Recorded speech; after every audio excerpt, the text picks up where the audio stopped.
सो आज हम पढ़ने वाले हैं क्लास 7th की साइंस का चैप्टर नंबर 12 जिसका नाम है रिप्रोडक्शन इन प्लांट्स।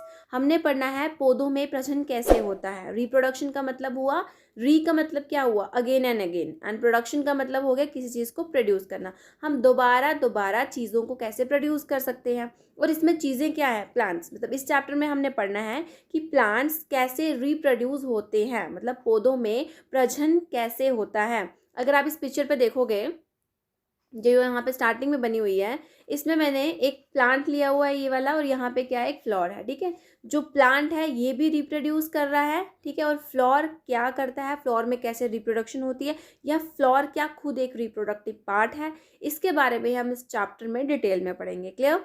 तो स्टार्ट करते हैं इस चैप्टर में टॉपिक से, रिप्रोडक्शन। ठीक है, तो रिप्रोडक्शन आपको मीनिंग मैंने बता दिया क्या होता है, ये प्रजनन इसका मीनिंग है। लेकिन रिप्रोडक्शन का मतलब होता क्या है, क्या मतलब हुआ exactly, what do you mean by reproduction. तो reproduction means creating new life. Reproduction का मतलब क्या हुआ, किसी एक नई जिंदगी को प्रोड्यूस करना। ठीक है, नई जिंदगी को लाना क्या हुआ, एक रिप्रोडक्शन हुआ।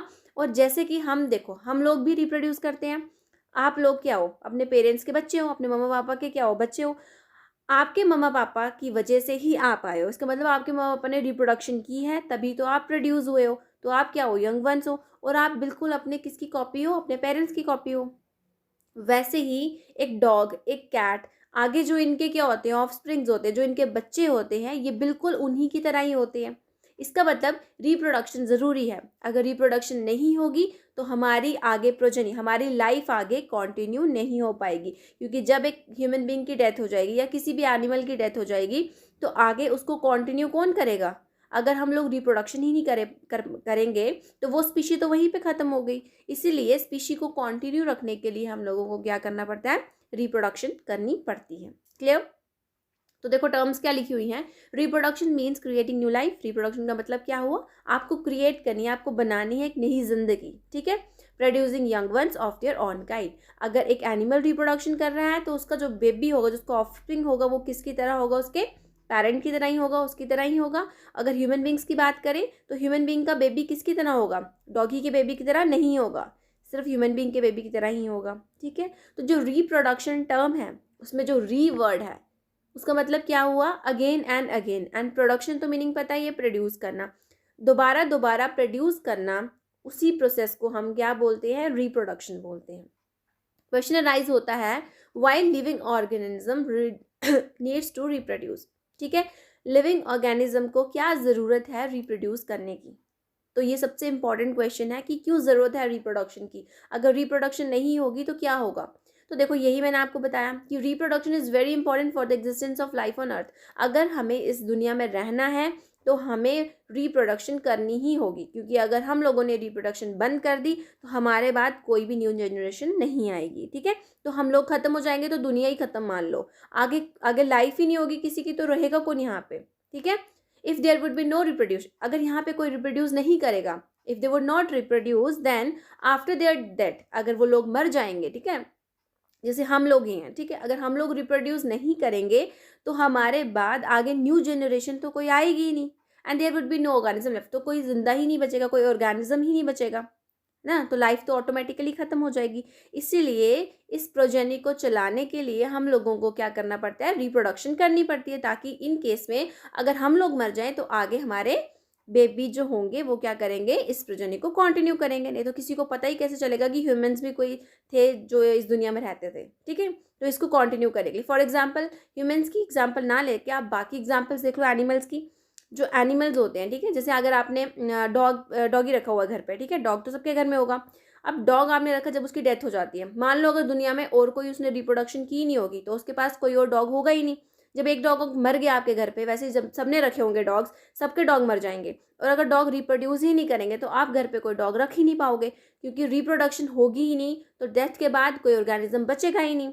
ठीक है, वैसे ही प्लांट के केस में भी देख लो। इसके लिए हर एक living organism, not human beings, ठीक है, ह्यूमन बींग्स की बात नहीं कर रही मैं, हर एक लिविंग ऑर्गेनिज्म जो रिप्रोड्यूस करता है उसको रिप्रोडक्शन करना ज़रूरी है। क्योंकि अगर वो रिप्रोडक्शन नहीं करेगा तो कोई भी ऑर्गेनिज्म नहीं बचेगा। ठीक है, इसलिए रिप्रोडक्शन होना ज़रूरी है। क्लियर? ओके, नेक्स्ट आ जाता है मोड ऑफ रिप्रोडक्शन। ठीक है, मोड ऑफ रिप्रोडक्शन का मतलब हुआ कि हम किस तरीके से या कितने तरीके से हम रिप्रोडक्शन कर सकते हैं। तो रिप्रोडक्शन करने के सिर्फ 2 ही तरीके हैं। ठीक है, पहला क्या तरीका है, एसेक्सुअल, दूसरा है सेक्सुअल। ठीक है, एसेक्सुअल और सेक्सुअल में डिफरेंस क्या है मैं अभी बताती हूँ। एसेक्सुअल का मतलब हुआ सिर्फ एक पेरेंट की इन्वॉल्वमेंट होती है। ठीक है, और सेक्सुअल का मतलब हुआ 2 पेरेंट की इन्वॉल्वमेंट होती है। जैसे हम लोग ह्यूमन बींग से अगर एग्जाम्पल लें तो सिर्फ क्या आपकी मम्मा की वजह से बेबी प्रोड्यूस हो सकता है, नो, उसमें फीमेल एंड मेल दोनों के गैमेट्स, दोनों के सेल की ज़रूरत होती है, उसके बाद ही बेबी प्रोड्यूस होता है। ठीक है, वेयर एज अगर आप सेक्सुअल में देखो, ए सेक्सुअल में ए का मतलब क्या होता है, मतलब सिर्फ सिंगल पेरेंट चाहिए आपको किसी भी ऑर्गेनिज्म को। हर कोई ऑर्गेनिज्म सिंगल नहीं कर सकता। जैसे कि अगर आप ह्यूमन बींग की एग्जांपल ले लो, एनिमल्स, कुछ ऐसे एनिमल्स हैं जो कर सकते हैं लेकिन मोस्टली नहीं करते हैं, वो सेक्सुअली ही करते हैं। ठीक है, तो ज़्यादातर प्लांट्स में आप देखोगे ए सेक्सुअल रिप्रोडक्शन होती है क्योंकि वहाँ पे सिंगल पेरेंट इन्वॉल्व होता है रिप्रोडक्शन के लिए। क्लियर?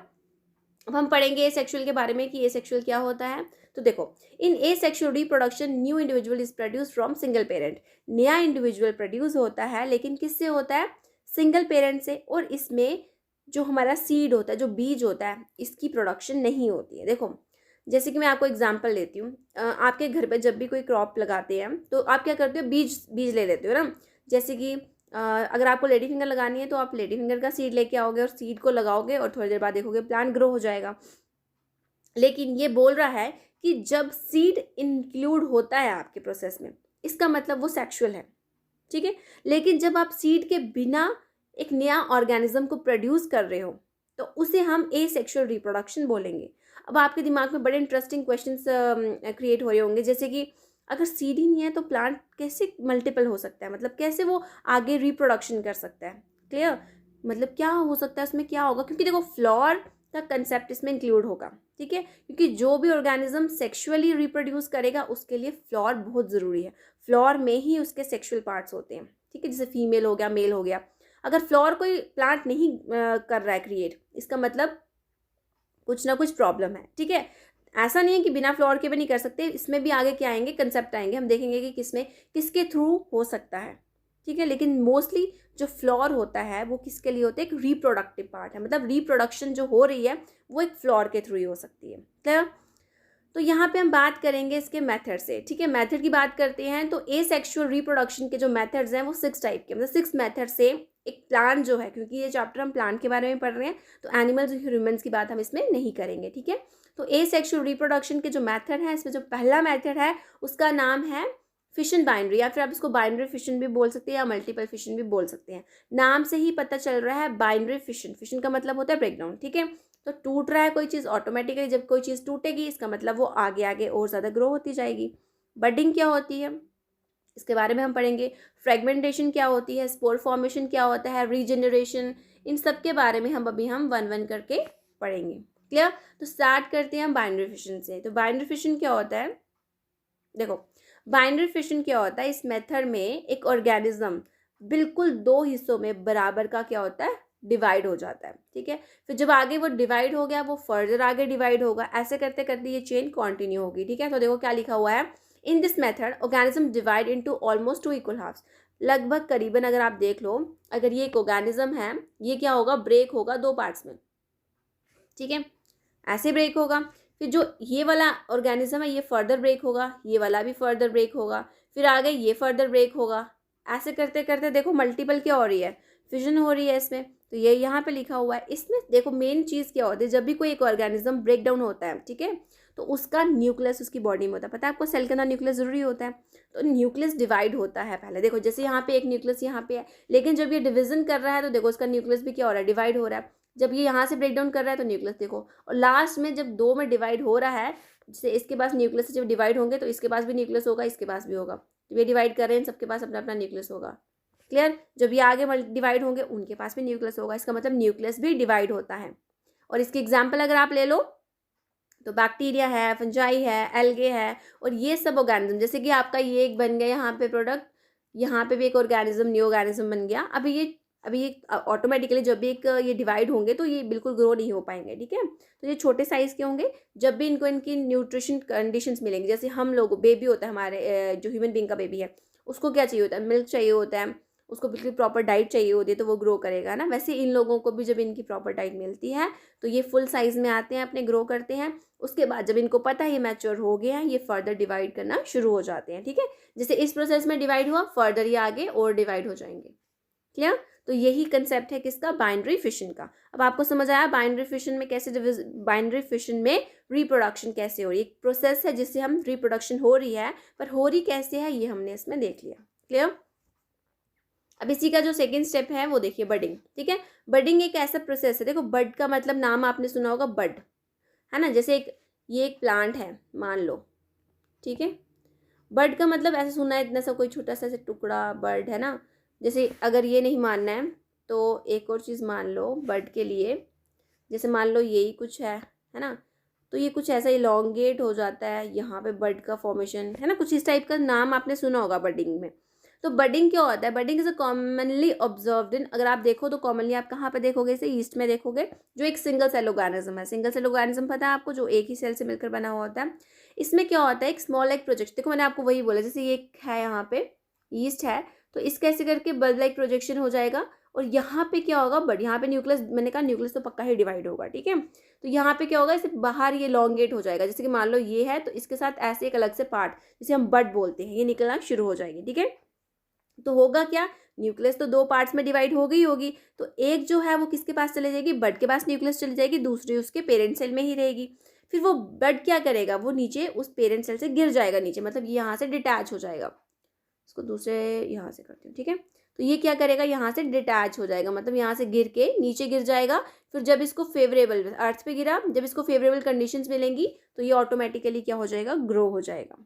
क्लियर? तो इसमें सीड की इन्वॉल्वमेंट नहीं है, कोई फ्लोर की इन्वॉल्वमेंट नहीं है। इन्वॉल्वमेंट किसकी हो रही है, सिर्फ न्यूक्लियस की, जो ब्रेकडाउन हो रहा है, बड की, बड बन रहा है, बड नीचे गिर रहा है, डिटैच हो रहा है अपने पेरेंट सेल से, और फिर न्यू ऑर्गेनिज्म में ग्रो करते जा रहा है। वैसे ही फिर से ये अपने पेरेंट की तरह, जैसे इसका, जैसे मान लो अगर मेल फीमेल है, ठीक है, पेरेंट फीमेल है यहाँ पे, जैसे फीमेल बिल्कुल रिप्रोडक्शन कर रही है, मतलब बर्ड निकाल रही है ना, जो सिंगल सेल इसमें क्रिएट हो रहा है, ठीक है, जो बेबी इसमें क्रिएट हो रहा है, फिर उसको फिर से क्या होगी, नरिशमेंट मिलेगी, वो फिर से ग्रो होगा, फिर फर्दर अपना बर्ड रिलीज करेगा, फिर से ग्रो होगा। इसी तरीके से ये प्रोसेस कंटिन्यू होता रहेगा। और ये किसके अंदर इंक्लूड होता है, ये एसेक्सुअल के अंदर इंक्लूड होता है। क्लियर? अब देखो यहाँ पे यही लिखा हुआ, the nucleus divided into two, then the one of the two nucleus passes into the bud. The bud generally grow, वो ग्रो करेगा, detach from the parent cell, it grow to the full size and become a new individual. वो grow करेगा, फिर से नया individual बन जाएगा, ठीक है। ये किसका प्रोसेस है, बर्डिंग का। पिक्चर में देखो बर्डिंग हो रही कैसे है, देखो जैसे ये क्या है, एक सेल है, ठीक है, सेल में न्यूक्लियस है। अब ये न्यूक्लियस देखो डिवाइड हो गया, यहाँ पे ये रहा आपका बड, फिर ये एक न्यूक्लियस बड में चला गया, और फर्दर ये क्या हो गया, डिटैच हो गया अपने पेरेंट ईस्ट, ठीक है। फिर ये नीचे गिरेगा, इसको फेवरेबल कंडीशंस मिलेंगी। फेवरेबल कंडीशन जब इसको मिल गई, उसके बाद क्या करेगा, ये मैच्योर हो जाएगा, और फर्दर जो प्रोसीजर इसने स्टार्ट किया था, ये भी वही प्रोसीजर स्टार्ट कर देगा। क्या करेगा, न्यूक्लियस को डिवाइड करेगा, बड आएगा, बड में न्यूक्लियस आएगा, फिर से डिटैच हो जाएगा। ऐसे करते करते ये चेन क्या होगी, कंटिन्यू होती रहेगी। और सपोज करो अगर ये चेन टूट जाती है, मतलब ये रिप्रोडक्शन, ये ऐसे एसेक्सुअल रिप्रोडक्शन नहीं हो पाती है, तो ऑटोमेटिकली वो प्लांट खत्म हो जाएगा और उसकी स्पीशी हमें दोबारा नहीं मिलेगी, ठीक है। इसलिए रिप्रोडक्शन करना हमारे लिए ज़रूरी होता है, हमारे लिए भी ज़रूरी होता है, एनिमल्स के लिए भी ज़रूरी होता है, एज वेल एज प्लांट्स के लिए भी ज़रूरी होता है। क्लियर? ओके। तो अब आप यहाँ पे देखोगे ये बर्डिंग प्लांट में, ठीक है, अगर यहाँ पे ये वाला एरिया, ये एरिया, ये सारे क्या है, बर्ड्स है। क्लियर? ठीक है, आगे देखो फ्रेगमेंटेशन। तो थर्ड जो इसमें आ जाता है वो है फ्रेगमेंटेशन। अब फ्रेगमेंट का नाम आपने सुना है, फ्रेगमेंट से ब्रेक डाउन होना, मतलब टुकड़ों में टूट जाना, ऐसे बोल सकते हो। तो इसका हिंदी में वर्ड जो ना, फ्रेगमेंटेशन का वर्ड का मतलब है हिंदी में, वो क्या है, बिखरन, ठीक है।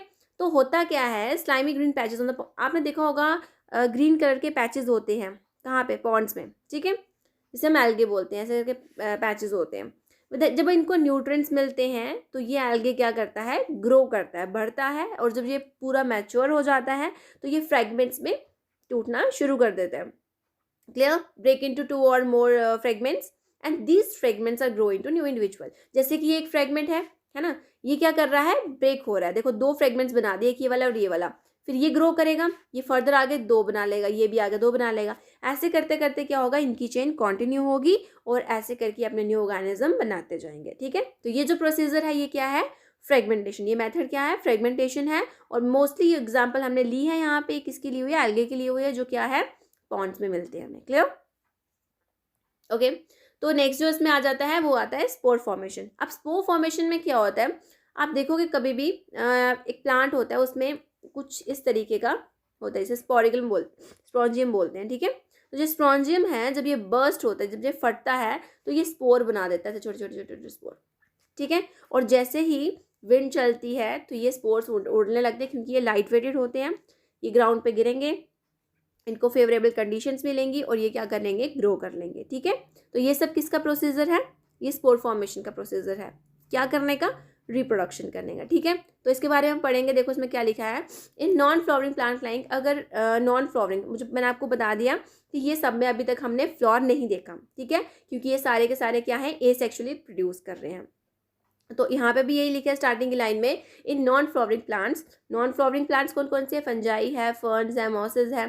तो इसमें फॉर्मेशन ऑफ स्पोर्स हो रहे हैं। ठीक है, स्पोर्स ये फॉर्म कर रहे हैं। When spores are release they kept floating in the air. ये जब भी रिलीज होते हैं, ठीक है, तो ये क्या करते हैं, हवा में उड़ते हैं, क्योंकि ये लाइट वेटेड होते हैं और दूर दूर डिस्टेंस तक ये गिर जाते हैं। जब ये किसी अर्थ पे गिरेंगे तो वहाँ पे इनको फेवरेबल कंडीशंस मिलेंगी और ये वहाँ पे ग्रो होना शुरू हो जाएंगे। क्लियर? अब आप बोलोगे ये इतने ज़्यादा लाइट होते हैं तो इनको कुछ हार्म भी कर सकता है, हो सकता है ये ख़राब हो जाएं, लेकिन ख़राब नहीं हो सकते, क्योंकि स्पोर्स जो होते हैं छोटे होते हैं, इनके ऊपर थिक वॉल होती है। ठीक है, थिक कवरिंग होती है, क्योंकि इनको भी पता है इनको हार्श क्लाइमेट को फेस करना पड़ेगा, इनको फेवरेबल क्लाइमेट चाहिए आगे ग्रो करने के लिए, लेकिन हार्श क्लाइमेट भी बीच में होगा। तो ये हार्श कंडीशंस के लिए इनकी बॉडी के ऊपर क्या होता है, कवरिंग होती है, थिक वॉल की कवरिंग होती है, जो इनको हार्श, जैसे कि हाई टेम्परेचर हो गया, अगर इनको पानी नहीं मिल रहा है या खाना नहीं मिल रहा, सर्वाइव तो इनको करना पड़ेगा। तो इसलिए इनकी कोटिंग थोड़ी सी मोटी की होती है, ताकि इनको ये सब कंडीशन से बच सके और जहाँ पे इनको जाना है ये अपनी डेस्टिनेशन में पहुँच जाए और फिर इनको फेवरेबल कंडीशंस मिले और ये फिर क्या करें, वहाँ पे ग्रो कर लें। Clear? The spores give rise to new organism under favourable condition. और तभी ये स्पोर जो है ये क्या करेंगे, ग्रो करेंगे। अब देखो हम लोग हैं, ठीक है, हम लोग भी ग्रो तभी करेंगे जब हमें पता है हमें ग्रोथ के लिए, हमारी ग्रोथ के लिए हमें क्या क्या न्यूट्रिएंट्स चाहिए। ठीक है, जब न्यूट्रिएंट्स मिलेंगे हम ऑटोमेटिकली ग्रो कर लेंगे, लेकिन जब तक न्यूट्रिएंट्स नहीं मिलेंगे तो हम भी ग्रो नहीं कर पाएंगे। क्लियर? तो ये था हमारा स्पोर फॉर्मेशन। अब देखो स्पोर फॉर्मेशन यहाँ पे आपको एग्जाम्पल दी हुई है फंगस में। ठीक है, तो देखो यहाँ पे स्पोरेंजियम है। ये स्पोरेंजियम क्या होता है, जब ये बिल्कुल मैच्योर हो जाता है तो ये क्या करता है, बर्स्ट करता है, फट जाता है। तो ये स्पोर्स इसके क्या होते हैं, स्प्रेड होते हैं, और जब ये स्प्रेड होते हैं उसके बाद क्या करते हैं, ये डिस्टेंस कवर करते हैं, लार्ज डिस्टेंसेस में, और फेवरेबल कंडीशन में ये क्या कर लेते हैं, ग्रो कर लेते हैं। ठीक है, और ये किसका है, रिप्रोडक्शन थ्रू स्पोर फॉर्मेशन। ठीक है, ये समझ आ गया कि स्पोर फॉर्मेशन में कैसे रिप्रोडक्शन होती है। एग्जाम्पल किसकी है, फंगस की है।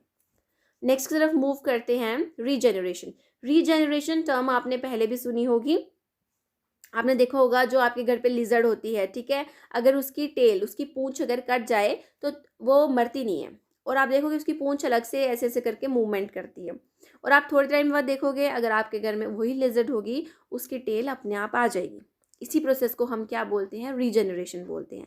ऐसे ही कुछ हर एनिमल नहीं कर पाता, जैसे कि हम लोगों की अगर फिंगर कट हो जाती है तो हम लोगों की फिंगर वापस नहीं आ सकती। ठीक है, हम लोगों की अगर आर्म कट हो जाती है, हम लोगों की आर्म वापस नहीं आ सकती, लेकिन कुछ एनिमल्स ऐसे हैं जो अपने पार्ट्स को रीजनरेट कर सकते हैं।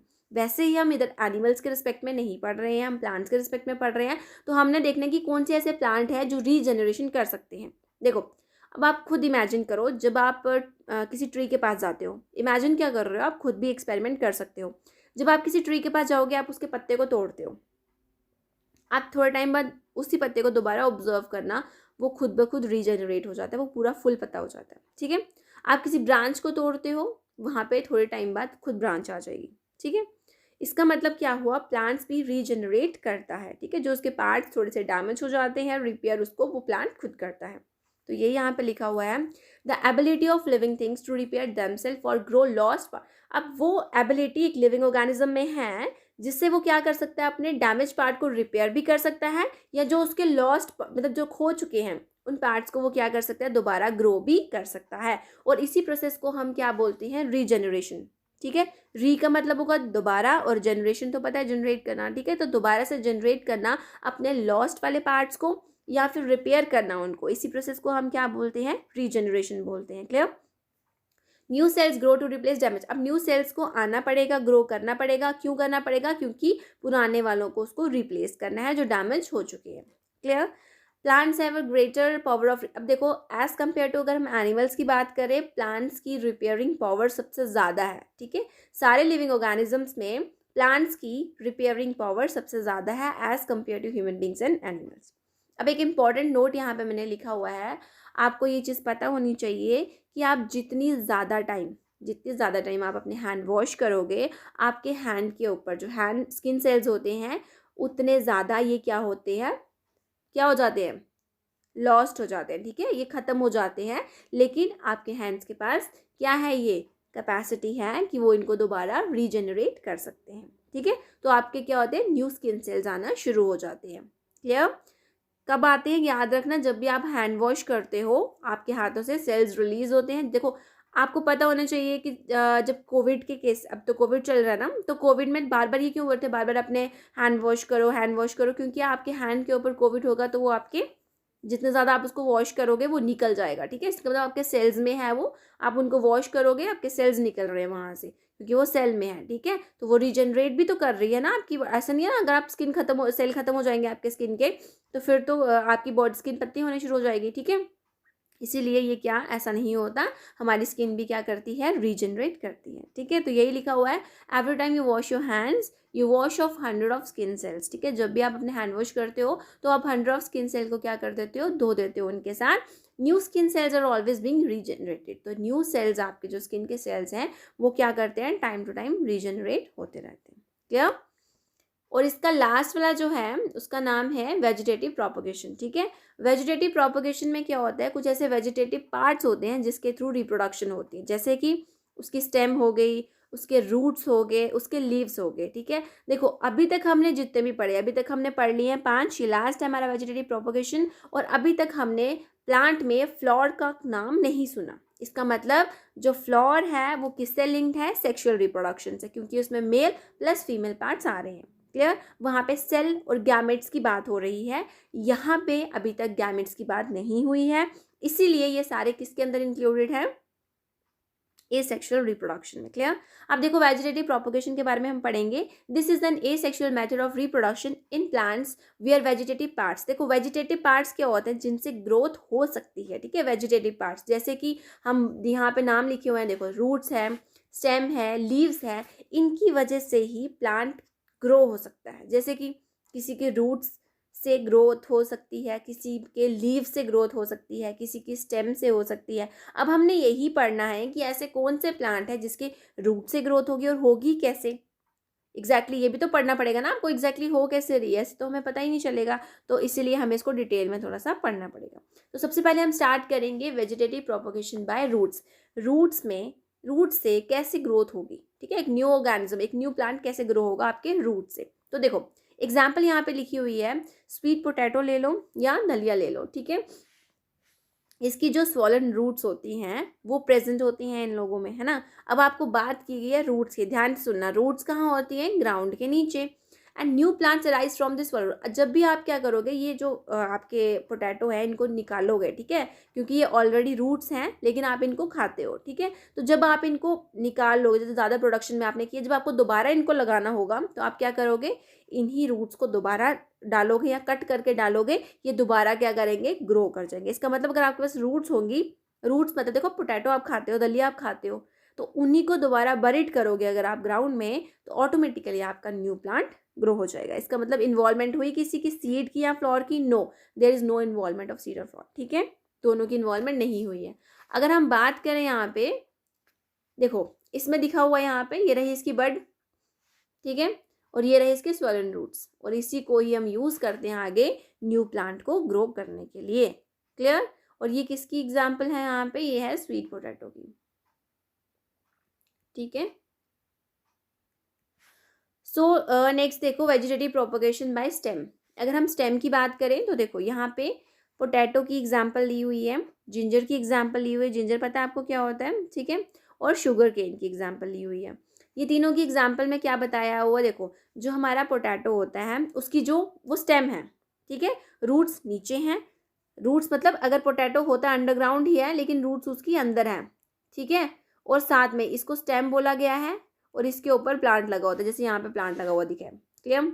अब बोला गया है इसमें, ध्यान से देखो, जो इसकी मॉडिफाई, देखो स्टेम, आप स्टेम से प्लांट ग्रो नहीं कर सकते अगर आप बाकी किसी प्लांट की एग्जाम्पल लो, लेकिन इनकी स्टेम थोड़ी सी मॉडिफाई हुई है, ठीक है, और उस मॉडिफाई स्टेम को हम क्या बोलते हैं, ट्यूबर बोलते हैं, ठीक है। Potato tuber has number of birds, इसके पास क्या होता है, छोटे छोटे बर्ड्स होते हैं जिसे हम आई बोलते हैं, और उन्हीं की वजह से ही न्यू प्लांट ग्रो होता है। जैसे कि अगर आप यहाँ पे देखोगे, ये दिख रहा है आपको, ये दिख रहे हैं आपको आईज, जितने भी मैं गोल गोल सर्कल कर रही हूँ ये इसकी क्या है, आई है, और इन्हीं आई को हम क्या करेंगे, जब बरीड करेंगे ग्राउंड में, ठीक है, जब हम सॉइल में इनको बरीड करेंगे तो क्या हो जाएगा, न्यू प्लांट अराइज हो जाएगा। या फिर आप एक और काम कर सकते हो, अगर आपके पास पोटैटो है तो आपको क्या करना है, उसको कट करना है डिफरेंट सेक्शन में, लेकिन हर सेक्शन में, मान लो अगर आपने इसकी कितनी सेक्शंस बना ली, 6 सेक्शंस बना ली, ठीक है, 1 2 3 4 5 6, इन 6 सेक्शन में हर एक सेक्शन के पास क्या होना चाहिए, अपना एक आई होना चाहिए, मतलब हर एक बड होना चाहिए, क्लियर। बड होगा तो ही पोटैटो राइज होगा, वरना राइज नहीं होगा। मैंने आपको पहले भी बडिंग प्रोसेस बताया था ना, कि बड जो प्लांट में एक सेल में राइज हुई थी, बताया था मैंने आपको, वो डिटैच हो गई थी, वैसे ही यहाँ पे भी होगा, एक बड होगी, आप इसको डिवाइड, इस पोटैटो को काट लो चाहे, ठीक है, उसको फिर लगा दो सॉइल में, लेकिन आपके पोटैटो जो आप सेक्शन काट रहे हो उसके पास क्या होनी चाहिए, बड होना ज़रूरी है, क्लियर। ये किसकी है, स्टेम की है। वैसे ही आप और भी एग्जाम्पल ले सकते हो जिसमें क्या किया है, अंडरग्राउंड स्टेम मॉडिफाई की गई है। अगर आप स्ट्रॉबेरी की एग्जाम्पल लो, वो भी इसी में इंक्लूडेड है, क्लियर। तो देखो यहाँ पे और कौन कौन सी एग्जाम्पल हैं, देखो ट्यूबर की बात की गई थी, वो पोटैटो में बोला था। अनियन की बात करो, अनियन भी आप देखोगे वो ग्राउंड के नीचे होता है, और अनियन के ऊपर ग्रीन ग्रीन ऐसे कलर ऐसे रखे होते हैं, ठीक है। तो अनियन अगर आप देखोगे वो भी ग्राउंड में कहाँ होता है, अंडर होता है। तो ये भी क्या है, अनियन क्या है, इसका मतलब अनियन के देखोगे यहाँ पे फिर ऐसे रूट्स भी होती हैं, क्लियर। तो ये जो क्या है, इसकी स्टेम है, क्लियर। तो जो अनियन है वो, उसको क्या बोलते हैं, उसकी मॉडिफाइड स्टेम को हम क्या बोलते हैं, उसको बल्ब बोलते हैं, और गार्लिक को भी, ठीक है। गार्लिक पता है क्या होता है, लहसुन, ठीक है, वाइट कलर का होगा, उसे लहसुन बोलते हैं, और जिंजर तो आपको पता है अदरक है, क्लियर।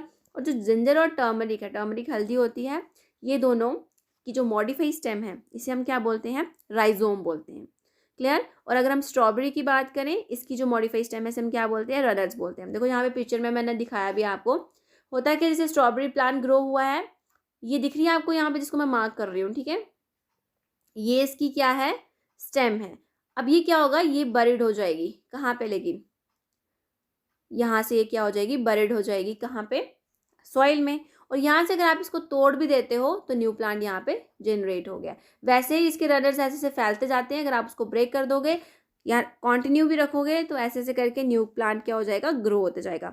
वैसे ही अगर आप इसको ज़्यादा अमाउंट में लगाओगे, ऐसा नहीं है ना, फिर आपको ब्रेक करना पड़ेगा यहाँ से, फिर आप ये वाले प्लांट को उठा के कहीं इधर लगा दो, इधर लगा दो, इधर लगा दो, ऐसे करके क्या हो जाएगा, हर जगह वो प्लांट ग्रो हो जाएगा। तो प्रोडक्शन क्या हो गई, ईजी हो गई, ठीक है।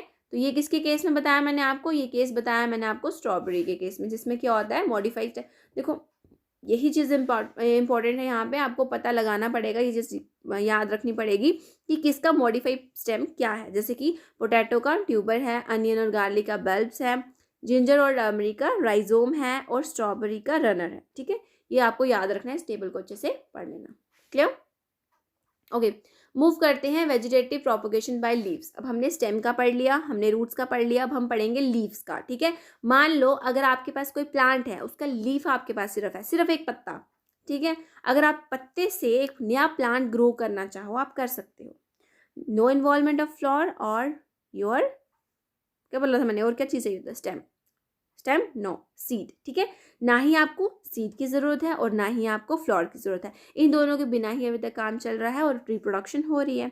अब जो वेजिटेटिव प्रोपोगेशन बाय लीव्स की बात की है, यहाँ पे एग्जांपल किसकी दिया है, ब्रायोफाइलम की, ठीक है।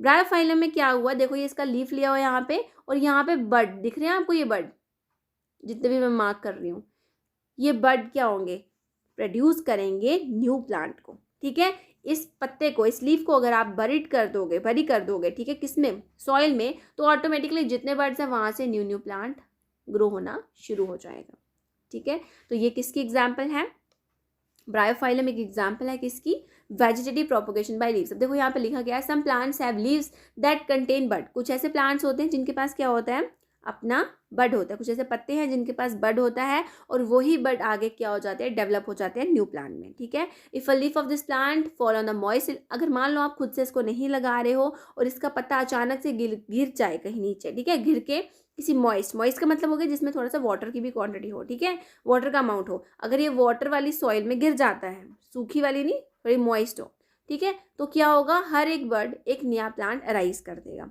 और इसकी एग्जाम्पल किसकी है, ब्रायोफाइलम इसकी एग्जाम्पल है। किसकी एग्जाम्पल है, vegetative propagation by leaves. Clear, इससे से वेजिटेटिव प्रोपोगेशन भी हो गया और हमारे 6 के 6 मेथड्स हो गए।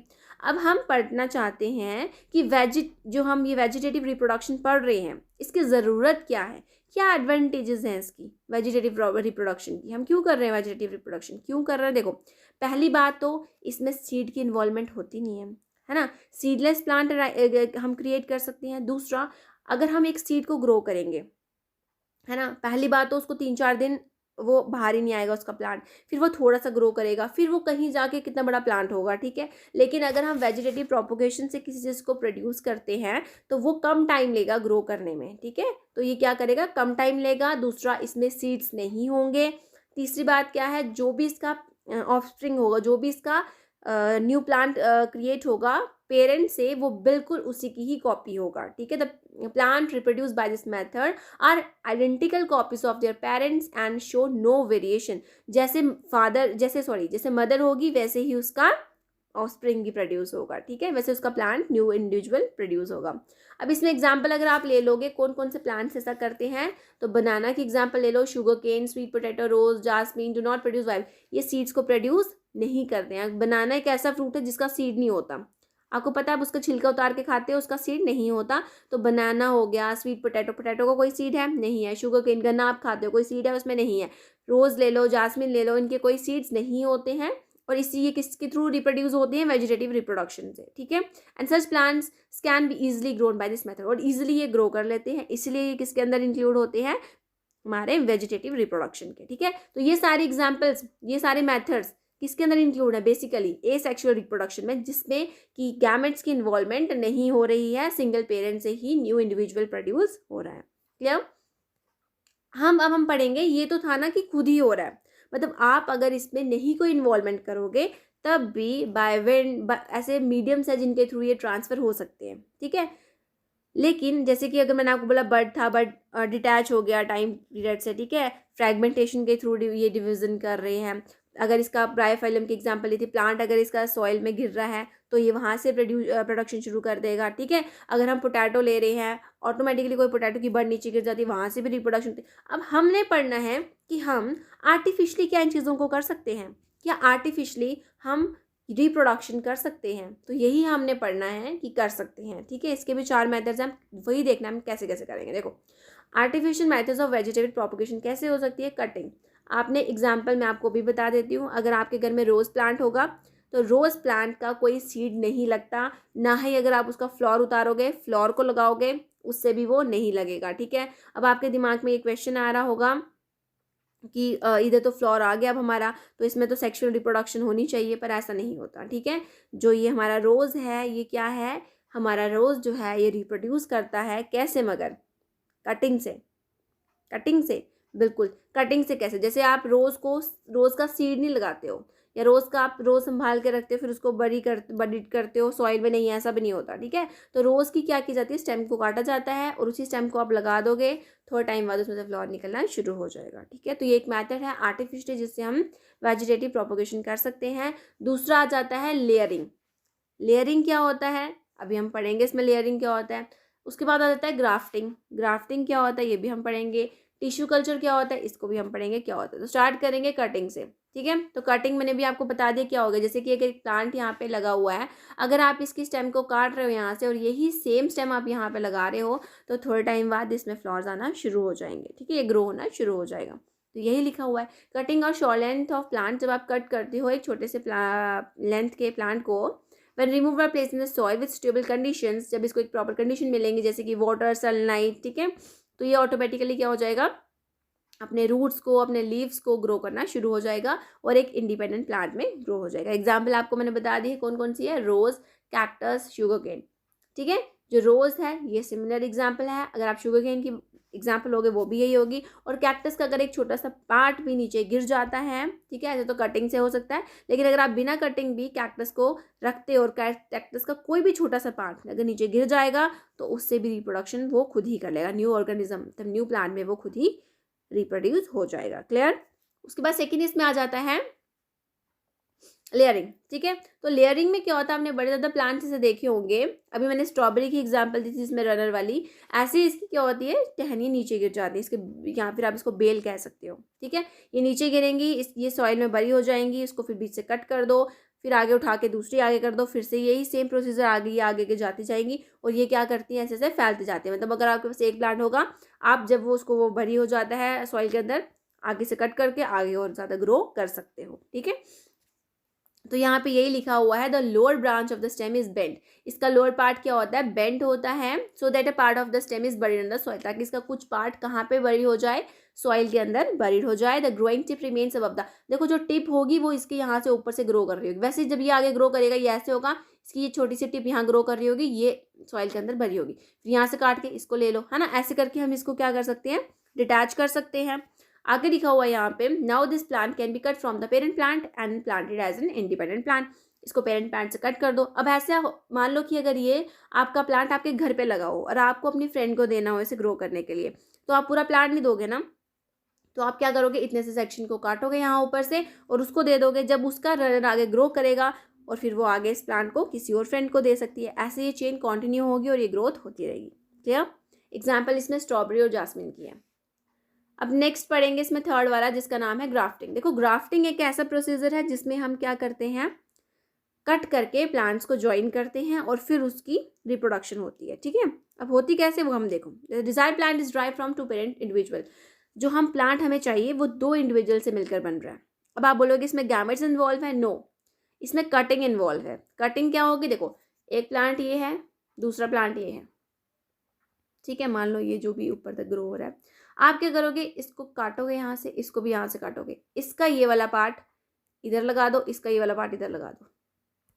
अच्छे से समझ नहीं आया, नेक्स्ट पेज में पिक्चर के साथ इसको अच्छे से समझना। ठीक है, पर होगा यही। क्लियर। अब होगा क्या, the root portion of is taken from one plant. अब इसका क्या होगा, जो रूट पोर्शन होगा, जैसे मान लो ये रूट वाला पोर्शन एक प्लांट का एक होगा, जिसे हम क्या बोलते हैं, स्टॉक बोलते हैं। Clear. While the stem portion, इसके ऊपर आप किसी और का स्टेम पोर्शन लगा दोगे, मतलब मान लो इसकी कटिंग कुछ इस तरीके से होगी। ठीक है, इसके ऊपर आप क्या करोगे, किसी दूसरे पार्ट का, किसी दूसरे प्लांट का पोर्शन इसके ऊपर लगा दोगे। ठीक है, ऐसे लग गया, जिसे हम क्या बोलते हैं, स्कॉन बोलते हैं, SCI1। फिर आप इसको क्या कर दोगे, बांध दोगे अच्छे से। Clear. Scion is the plant which one wants to propagate and so it is grafted on. अब उसको कहाँ ग्राफ्ट करोगे, कहाँ लगा दोगे, स्टॉक के ऊपर। The grafting end of the stock and second are oblique cut end, अब जो इसे कट करने का प्रोसीजर है वो बिल्कुल ऐसा होना चाहिए कि जैसे इसको कट कर रहे हो, जब दूसरे को लगाओगे वो बिल्कुल इसके बिल्कुल साथ में आए। क्लियर। फेस ऑफ हो जाए दोनों का, और फिर आपको उसको क्या करना है, टाइटली बांध देना है। और थोड़े टाइम बाद आप देखोगे आपको क्या मिल जाएगा, न्यू इंडिविजुअल मिल जाएगा। तो ये एक ऐसा प्रोसीजर है जिससे आप क्या कर सकते हो, न्यू इंडिविजुअल को ग्रो कर सकते हो। क्लियर। तो देखो यहाँ पिक्चर में, जैसे ये वाला पार्ट है जिसे हम स्टॉक बोल रहे थे, इसको कौन बोल रहे थे, जब आप इसको क्या करोगे, कट करोगे, इसके ऊपर ये वाला पार्ट अटैच कर दोगे और इसको टाई करोगे तो आपको न्यू इंडिविजुअल मिल जाएगा। क्लियर। लास्ट पार्ट है आर्टिफिशियल वेजिटेटिव प्रोपोगेशन का, जिसका नाम है टिश्यू कल्चर। अब टिश्यू कल्चर में क्या होगा, देखो टिश्यू कल्चर में होगा आपको किसी भी एक प्लांट के टिप, ठीक है, टिप से क्या करना है, मतलब मान लो ये जैसे आर्टिफिशियली कोई चीज़ करते हो ना आप सेल्स निकाल के, ठीक है, वैसे ही प्लांट में भी करना है।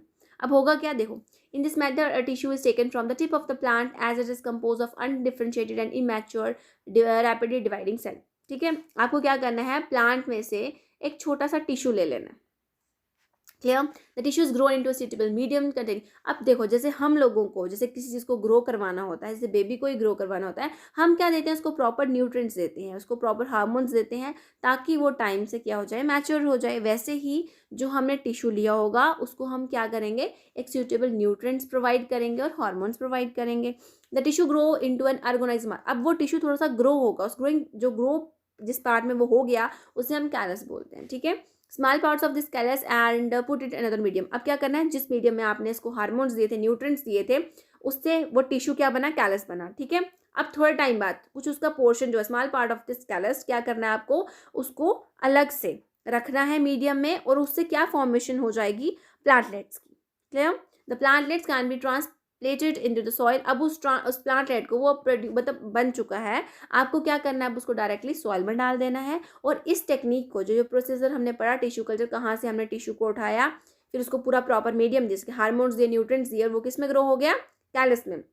फिर उसके छोटे से पार्ट को हमने एक अलग मीडियम में रखा और उससे किसकी फॉर्मेशन हो गई, प्लांटलेट्स की फॉर्मेशन हो गई, और उस प्लांटलेट को हमने किस में डाल दिया, सॉइल में डाल दिया। क्लियर। और इस टेक्निक को हम क्या बोलते हैं, micro propagation. This technique is being use for the propagation of disease free. अगर आप देखोगे डिजीज फ्री ऑर्चिड्स की एग्जाम्पल ले लो, ठीक है, कार्नेशन की एग्जाम्पल ले लो, potato, sugar cane and other plants, इन सब की एग्जाम्पल ले लो, तो ये डिजीज फ्री हैं और इनको इस टेक्निक से भी प्रोड्यूस किया जाता है। क्लियर। तो आपको समझ आ गया, आपने क्या लिया, प्लांट का टिश्यू लिया, टिश्यू को प्रॉपर क्या दिया, न्यूट्रिएंट्स दिए, हार्मोन्स दिए, वो थोड़ा सा डेवलप हो गया, उसे कैलस बोला, ठीक है। फिर उस कैलस का छोटा सा पोर्शन आपने लिया, उसको प्रॉपर एक मीडियम दिया, और फिर वो किस में फॉर्मेशन होगी, उसकी प्लांटलेट्स में। उस प्लांटलेट्स को आपको क्या करना है, सॉइल में ट्रांसप्लांट कर देना है, और आपका प्लांट ग्रो हो जाएगा। और इस टेक्निक को हम क्या बोलते हैं, माइक्रो प्रोपोगेशन। एक्सक्यूज मी, ठीक है। ये किसका प्रोसीजर हमने पढ़ा है, एसेक्सुअल रिप्रोडक्शन। नेक्स्ट वीडियो में हम क्या पढ़ेंगे, सेक्सुअल रिप्रोडक्शन, ठीक है। तब तक के लिए आप इस वीडियो को अच्छे से रिवाइज करो। जो चीज़ नहीं समझ आएगी मुझे कमेंट सेक्शन में बताना, मैं आपको समझा दूंगी। Sorry for the delay of video, मेरी हेल्थ इश्यूज़ की वजह से मैं प्रॉपर टाइम पे वीडियोस नहीं डाल पाई, लेकिन आगे से मैं ध्यान रखूंगी, मैं पूरे टाइम पे आपको वीडियो प्रोवाइड करूंगी। तब तक के लिए अगर आपको कोई भी क्वेरी होगी आप मुझे कमेंट सेक्शन में बता देना। Till then bye, thank you.